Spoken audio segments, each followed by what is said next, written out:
કેન્દ્ર તરફથી ગુજરાતને અન્યાયનો મુદ્દો ઉઠ્યો। વિપક્ષે કેન્દ્ર તરફથી ગુજરાતને અન્યાય થયાનો આરોપ મૂક્યો છે। અમિત ચાવડાએ રાજ્ય અને કેન્દ્ર સરકાર પર પ્રહારો કર્યા અને કહ્યું કે કોંગ્રેસે કમોસમી વરસાદમાં પેકેજ જાહેર કર્યું પણ સહાય નથી મળી રહી તેવું કહ્યું। કોંગ્રેસ દ્વારા કહેવામાં આવ્યું કે 2800 કરોડના નુકસાન સામે માત્ર 300 કરોડની સહાય કરાઈ છે। 17 સપ્ટેમ્બરની રાહ જોવામાં નર્મદા ડેમના દરવાજા ન ખોલવાનો પણ કોંગ્રેસે આરોપ લગાવ્યો। બિપરજોય વાવાઝોડામાં પણ ગુજરાતને વ્યાપક નુકસાન પહોંચ્યું છે। તો અમિત ચાવડાએ રાજ્ય અને કેન્દ્ર સરકારને ઘેરી હતી અને અનેક મુદ્દે પ્રહારો કર્યા હતા। કહ્યું કે ગુજરાતમાં સરકાર સર્જિત પૂર આવ્યું હતું અને લોકોને મોટું નુકસાન થયું છે। સહાય પણ ઓછી ચૂકવવામાં આવી હોવાનો વિપક્ષ દ્વારા ગંભીર આરોપ લગાવવામાં આવ્યો। કહ્યું કે 17મી તારીખ સુધી રાહ જોવામાં આવી હતી પરંતુ દરવાજા ન ખોલવામાં આવ્યા। સરકારે જાહેરાત કરી પરંતુ સહાય ખેડૂતો સુધી ન પહોંચી, ખેડૂતોને ન મળી તેવી વાત પણ કોંગ્રેસ દ્વારા કરવામાં આવી। 2800 કરોડના નુકસાન સામે માત્ર ને માત્ર 300 કરોડની સહાય કરવામાં આવી। અમિત ચાવડાએ રાજ્ય અને કેન્દ્ર સરકાર પર આકરા પ્રહારો કર્યા હતા। ખાસ કરીને ખેડૂતો અને સહાયને લઈને ખેડૂતો મુદ્દે અને સહાયને લઈને કોંગ્રેસ દ્વારા પ્રહાર કરવામાં આવ્યા। રાજ્ય સરકાર અને કેન્દ્ર સરકાર પર પણ આક્ષેપો કરવામાં આવ્યા હતા અને સાથે જ વિધાનસભામાં કેન્દ્ર તરફથી ગુજરાતને અન્યાયનો મુદ્દો પણ ઉઠ્યો હતો। વિપક્ષે કેન્દ્ર તરફથી ગુજરાતને અન્યાય થયાનો આરોપ લગાવ્યો। કોંગ્રેસ નેતા અમિત ચાવડાએ રાજ્ય અને કેન્દ્ર સરકાર પર આકરા પ્રહારો કર્યા હતા અને કોંગ્રેસ નેતા હેમાંગ રાવલ આપણી સાથે ફોન લાઈન પર જોડાયા છે। હેમાંગભાઈ, શું કહેશો? અમિત ચાવડાએ સહાયને લઈને અને ખેડૂતોના મુદ્દે રાજ્ય અને કેન્દ્ર સરકાર પર પ્રહારો કર્યા છે। બિલકુલ વાત સાચી છે।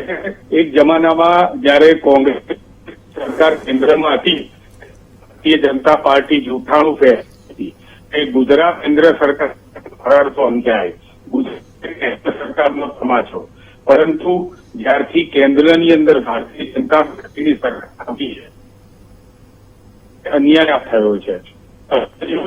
ની અંદર રૂપાણી સરકારે વિનંતી કરી 1400 ટન ઓક્સિજન આપણા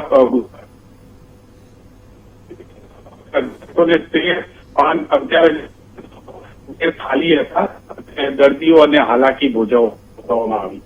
આનેથી વધારે એક જમાનામાં કહેવામાં આવતું હતું જયારે કોંગ્રેસ કેન્દ્રમાં હતી ને, આના માટે મોટી મોટી કોન્ફરન્સથી મોટી લડાઈઓ લડાતી હતી કે ભાઈ વેસ્ટર્ન રેલવે અથવા તો સેન્ટ્રલ રેલવેનું વડું મથક એ ગુજરાતની અંદર હોવું જોઈએ। શા માટે ગુજરાતમાં કે સરકારને મોદીના 9 વર્ષ થઈ અને 30 વર્ષ ગુજરાતની અંદર સરકાર ભારતીય જનતા પાર્ટીની છે। વેસ્ટર્ન રેલવેનું વડું મથક છે એ ગુજરાતની અંદર બનાવવામાં આ જ રીતે જોવા જઈએ તો કેન્દ્ર સરકાર હંમેશા કંઈક ઊંધું કહેતી હોય છે। તમે વિચાર કરો કે ખેડૂતોની સન્માન નિધિમાં કેન્દ્ર સરકાર એમ કે 13,000 કરોડ રૂપિયા અમે ગુજરાતને ફાળવ્યા, જયારે ગુજરાત સરકાર જ એવું કે ના 13,000 કરોડ નથી ફાળવ્યા, અમે તો માત્ર 5,000 કે 6,000 કરોડ જ પૈસા 8,000 કરોડ જ પૈસા ખેડૂતોને આપેલા છે। આપણી સાથે ભાજપ નેતા હિતેન્દ્ર પટેલ પણ જોડાઈ ગયા છે। હિતેન્દ્રભાઈ, શું કહેશો જે પ્રકારે અમિત ચાવડાએ રાજ્ય અને કેન્દ્ર સરકાર પર સહાયને લઈને પ્રહારો કર્યા છે?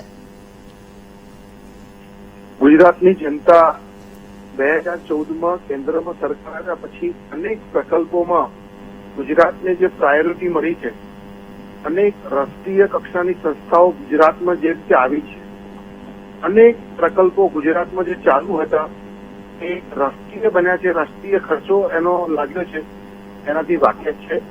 તમે સ્ટેચ્યુ ઓફ યુનિટીની વાત કરો, તમે ગિફ્ટ સિટીના ડેવલપમેન્ટની વાત કરો, તમે ગુજરાતમાં defence university, Ramdev university, children university, university, commando university, તો અનેક સંસ્થાઓ આપણને જે મળી છે, કેન્દ્રમાંથી આવ્યા પછી આપણને જે આઈઆઈટી મળી છે, આઈઆઈએમ મળ્યું છે, અને ખેડૂતોની યોજનાઓમાં પણ એસડીઆરએફ અને એનડીઆરએફના નિયમોમાં કેન્દ્રની સરકાર આવ્યા પછી જે વધારો થયો છે, પ્રતિ હેક્ટર 4,500 રૂપિયામાંથી આજે પ્રતિ હેક્ટર આપણે 13,500 સુધી આપીએ છીએ। 1 હેક્ટરના બદલે 2 હેક્ટર આપી શકીએ છીએ અને 50% બદલે 33% નુકસાને પણ સહાય આપવાની વ્યવસ્થા કેન્દ્ર સરકારે બિલકુલ હિતેન્દ્રભાઈ આપનો આભાર, હેમાંગભાઈ આપનો પણ આભાર.